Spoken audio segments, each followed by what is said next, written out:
Accounting में आपका स्वागत है। पिछली वीडियो में हमने जाना था असेस्ट क्या होती है अर्थात संपत्तियां क्या होती है। इस वीडियो में हम जानेंगे कि संपत्तियां कितने प्रकार की होती है और कौन कौन सी होती है। सबसे पहले हम बात करते हैं स्थायी संपत्तियां अर्थात फिक्स्ड असेस्ट क्या होती है। तो फिक्स्ड असेस्ट इन संपत्तियों को माल उत्पादन करने अथवा सेवाएं प्रदान करने के लिए लंबी अवधि के लिए खरीदा जाता है, न कि पुनः विक्रय के लिए।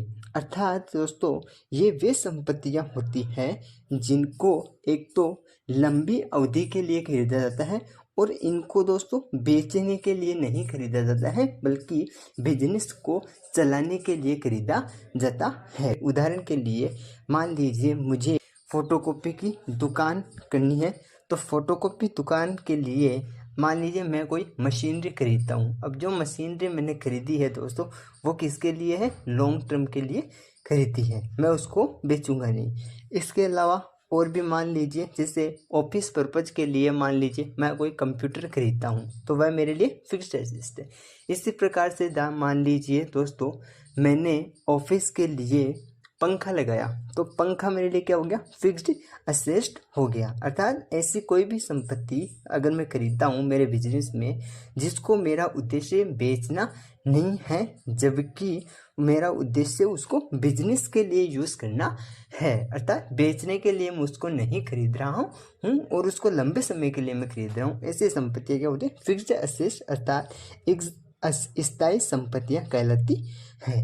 दूसरा हम बात करते हैं दोस्तों चालू संपत्तियां अर्थात करेंट असेस्ट। तो चालू संपत्तियां वह संपत्तियां होती हैं जो पुनः विक्रय के लिए अथवा 1 वर्ष के अंदर रोकड़ में परिवर्तित करने के लिए रखी जाती है या खरीदी जाती है।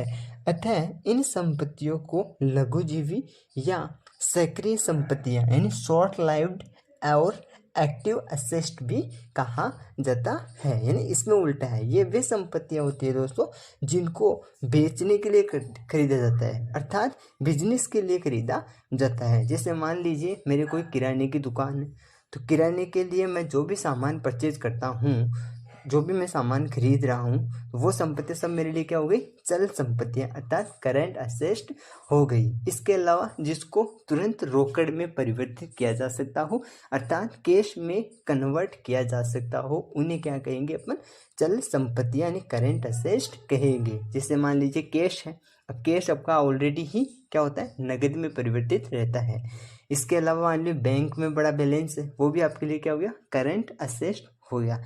आपका स्टॉक है, अब स्टॉक को मैं क्या कर सकता हूँ दोस्तों, स्टॉक को मैं बेच करके क्या कर सकता हूँ दोस्तों, कैश में कन्वर्ट कर सकता हूँ। अर्थात मैं स्टॉक बेचूंगा तो मेरे पास में क्या आएगा, पैसा आएगा, तो उसको नगद में परिवर्तित किया जा सकता है, तो इसलिए वो क्या होगी, करेंट असेस्ट कहलाएगी। इसके अलावा मान लीजिए जैसे डेटर्स है, मेरे देनदार है, क्योंकि मैं देनदार, डेटर्स क्या होते हैं दोस्तों, अगर आपको इसके बारे में फुल जानना हो तो मैंने इसके लिए सेपरेट एक वीडियो बना रखा है, सन्ड्री क्रेडिटर्स और डेटर्स क्या होते हैं। वीडियो का लिंक डिस्क्रिप्शन में है, आप जाकर के वो भी देख सकते हो डिटेल के बारे में। लेकिन मैं शॉर्ट में बता देता हूँ कि देनदार्स वो होते हैं जब अपन किसी व्यक्ति को माल बेचते हैं तो वो बदले में मुझे वापस पैसा देता है, तो एक प्रकार से वो भी क्या हो गया, कैश में कन्वर्ट हो गया, तो उसे अपन क्या कहेंगे दोस्तों, देनदार को अपन ये चालू संपत्ति में काउंट करेंगे।